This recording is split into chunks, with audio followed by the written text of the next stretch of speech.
நமது நாட்டின் ஒரு பகுதியில் குடிநீர் பஞ்சம் தலைவிரித்தாடுவதாகவும் ராஜஸ்தானில் ரயிலை மறித்து டாய்லெட்டில் உள்ள தண்ணீரை குடிக்கும் அவல நிலை இருப்பதால் தண்ணீரை வீணாக்காதீர்கள் என திருச்சி சிவா எம்பி வேண்டுகோள் விடுத்துள்ளார். இப்போ அணு மின்சார உற்பத்தின்னு சொல்றாங்க இல்லையா, அதுல நிறைய கிடைக்கும், ஈஸியா கிடைக்கும். ஆனால் அந்த அணு உலையில் இருக்கிற மிச்சத்தை என்ன பண்ணுவீங்க, வேஸ்ட் அப்படின்னா பல பேருக்கு தெரியாது. 200 அடிக்கு கிணறு மாதிரி வெட்டி அதை சுற்றி சிமெண்ட் மாதிரிலாம் போட்டு கான்கிரீட்லேயே இது பண்ணி அதுக்குள்ளே போடுவாங்க. அது என்னைக்கு வேணாலும் வெளியில் வரலாம். அதனால தான் அணு சக்தி வேணான்னு சில பேர் சொல்கிறது. அது மாதிரி இந்த ஃபோனு மற்றதெல்லாம் எப்படி டிஸ்போஸ் பண்ணுறீங்கன்னா முழிக்கிறாங்க. ஸோ குழந்தைங்க முதற்கொண்டு பெரியவங்க வரைக்கும் சொல்லித்தர வேண்டியது, தண்ணியை வீணாக்காதீங்க.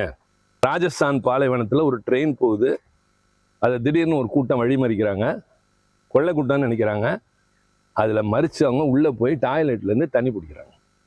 அதில் ஒரு வயசான தாய் வந்து கையேந்தி யாருக்காவது மிச்சம் தண்ணி இருந்தால் கொடுங்க அப்படின்னு கேட்குறாங்க. இது மாதிரி நிலைமை இதே நாட்டின் இன்னொரு பகுதியில் இருக்கப்போ நம்ம சாப்பிட்றதுல வீணாக்குறோம், பிளாஸ்டிக்கை கொண்டு போய் போடுறோம். கடலில் வந்து ஒவ்வொரு ஆமையின் வயிற்றிலும் பிளாஸ்டிக் இருக்கு. இன்னும் கொஞ்ச நாள் கழித்து கடலில் இருக்க மீன்களை விட பிளாஸ்டிக் அதிகமாக இருக்கும். அப்போ நம்ம எல்லாருக்கும் கடமை இருக்குது.